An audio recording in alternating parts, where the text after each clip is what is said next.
the cleanliness of Japan. No shoes allowed. You come off the street, you take your shoes off, you put them away, and you go to your bed. Question is, do I have enough? Good.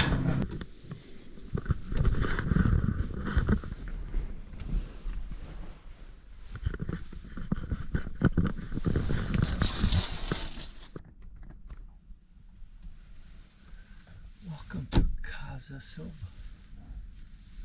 So, they're cleaning up the dorm. You gotta be careful. I don't want to be filming people.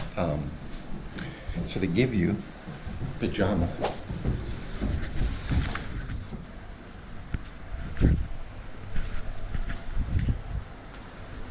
Pretty amazing place. $30 a night. Yeah, so I'm in the sauna here. It's 105. Crazy. The other hotel had it at 95. I was just in the sauna for 5 minutes. Great. Yeah, this feels great. I feel like my skin like tingling, going from the very hot to super cold, back into the hot. Especially my feet and my legs. Oh, my knees now. It's like the skin is crackling.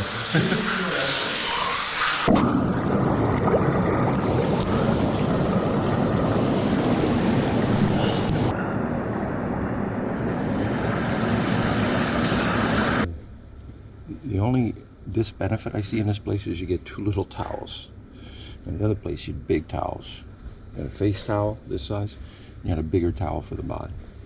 And both internets didn't work. The one here and the one at the other Capsule Hotel in Shinjuku. So one of the things about the Capsule hotels here, the one that I'm at now, the newer one, is really nice. And the other one, the old one that I was on before that, is that they actually force you to check out. You have to leave. You can leave your bag in the locker, but you have to leave.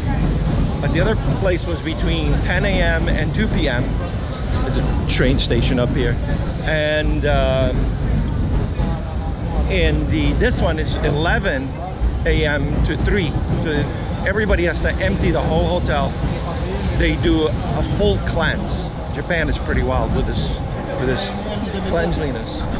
So you can only check back in at 3. So that's one disadvantage of the place, of these Capsule hotels. But otherwise, I'm loving this one. I mean, it was just fantastic. So, what's on the agenda for today? I'm back here with my boys. Yeah, what's up, dude? So I just came back to the hotel. Have a seat here. There's speakers in here. Let's see if I can lift this. Oh, that's channel. That's volume. Yes. Starting to figure it out. There's NHK. There looks like they have multiple channels. More drama. And TBS. TBS is always these shows, these game shows or whatever they are. That's beautiful. Wow. Okay. So no English. Oh, here. That's American. There's a Japanese hitting a home run. That's the news. Might as well just watch the news. And I'm gonna do a little bit of work from here. So just get out of the hot sauna and do a cold plunge. You gotta hide the camera. Not hide it, but not film around.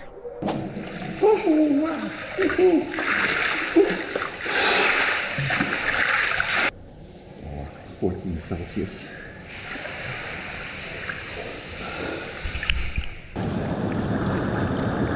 So yeah, yesterday I was in here, in and out 3 times, the 3 sets, sauna, the cold plunge, and the jacuzzi. Try to do that again 3 times today.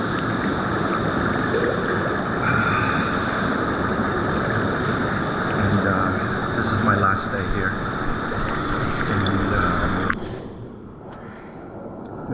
still have to book my flight. There's a late afternoon flight to Manila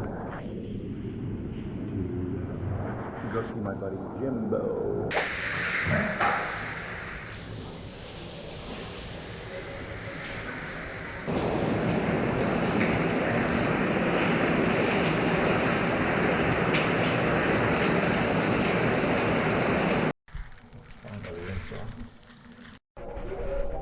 So, I gave you these pajamas. Look like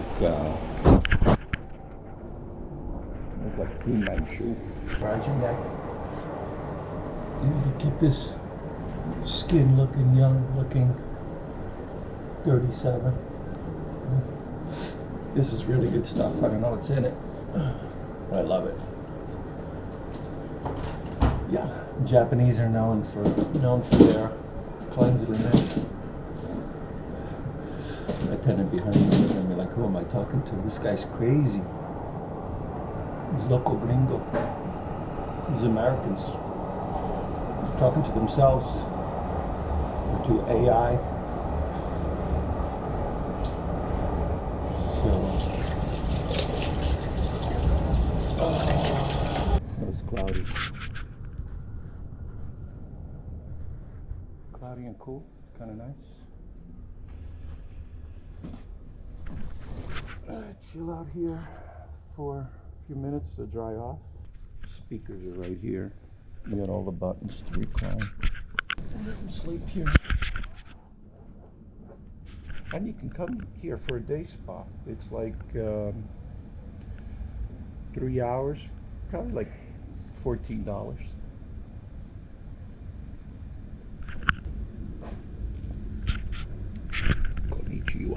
Because I travel so much, so many days a year, I need to keep my expenses low on a daily basis. So I try to keep my hoteling at around, in Colombia it was really cheap, $23 a night.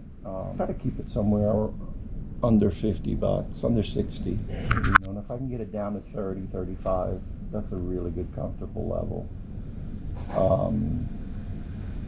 So 30 days at 50 would be $1,500, and then food and transportation. And because I don't stay in one place that long, I do a lot of flying, so that cost adds to it as well. So here in Japan, hoteling is expensive, you know, even though the yen has been deflated against the dollar in the last 6 months.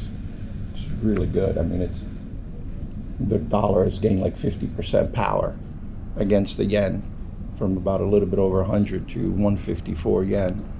And I think, I have pulled up the chart, but I think in 6 months to a year, especially in the last 3 months, it's been pretty good ride for us foreigners to come in here and spend yen, because we're getting more yen.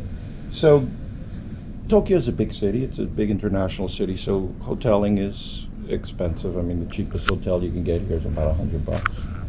And so if I do that for 30 days, it would be $3,000. So my rent would be $3,000, which is a little bit expensive for me. I don't want to spend that kind of money. So as far as eating, I think, I mean, there are days that you splurge. The other night we went out, and I think my liquor bill was like, in food, was like $60, $66. So that I try not to do a lot, maybe once or twice a month. And I usually don't drink that much either, but that night we met a bunch of people from around the world and a bunch of Japanese, and so we're having a great time. I mean, people from Switzerland, from New Zealand, from Portugal, you know, and Nepal, and a bunch of people from Tokyo. So that was really, really cool. It made for a very good, interesting video,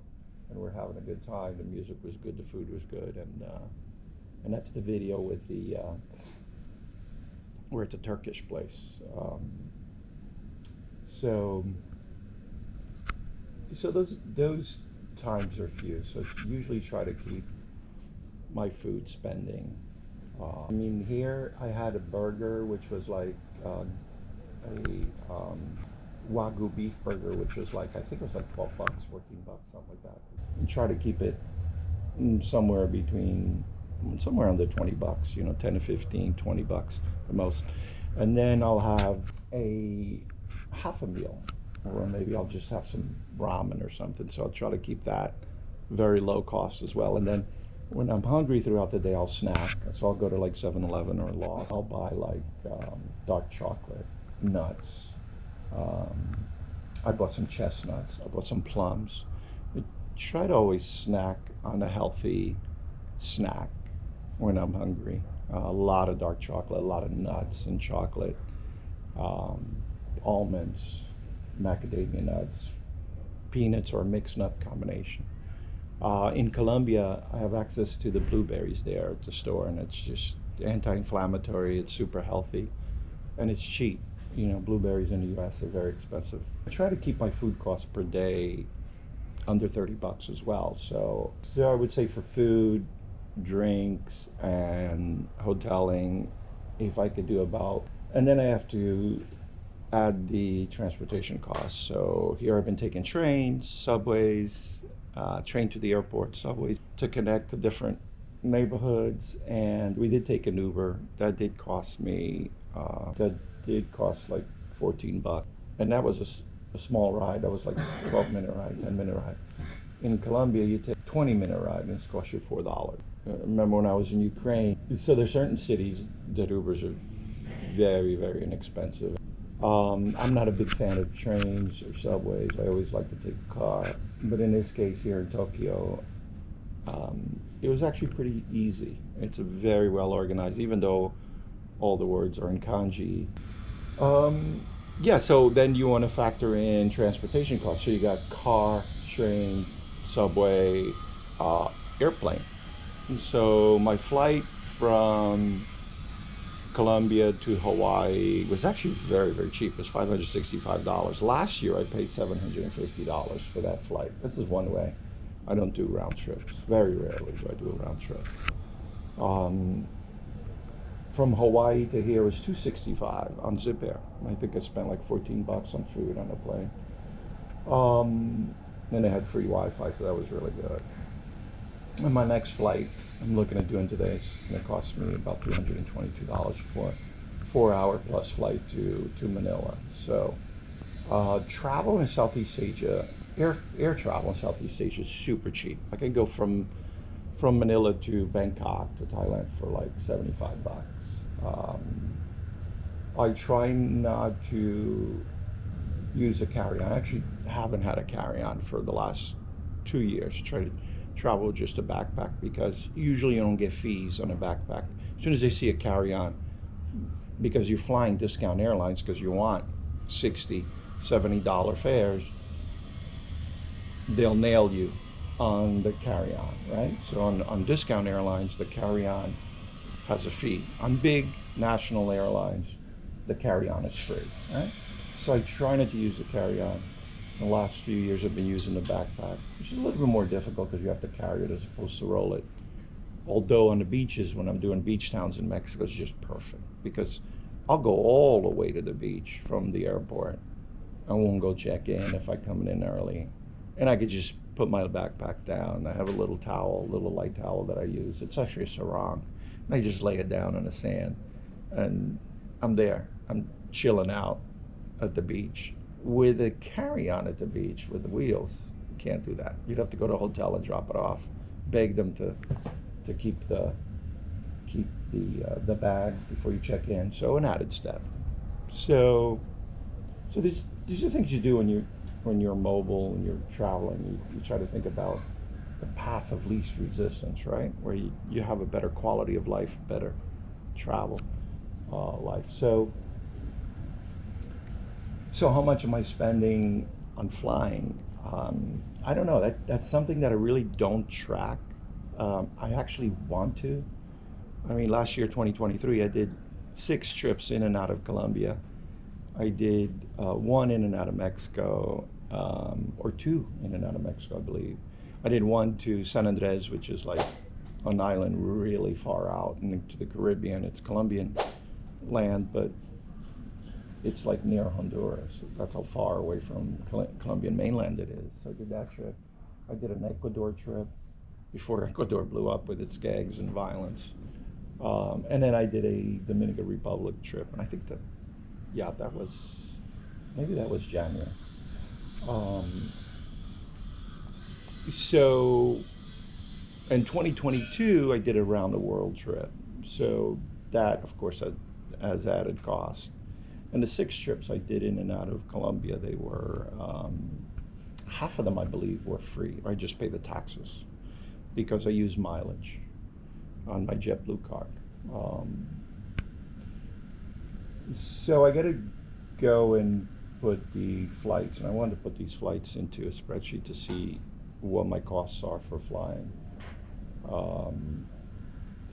So yes, if I can keep my total cost, food, hoteling, entertainment, which is usually, you know, like 2 days ago, we went to the Shibuya crossing and we went upstairs and we had to buy tickets to go upstairs to look down, you know, at the rooftop. So those are the kind of entertaining things that I do. Maybe if in Southeast Asia, I might do an elephant, ride an elephant, or go to safari or something, go to a zoo or something like that, or maybe go to a rooftop lounge or the top of a building where there's a charge.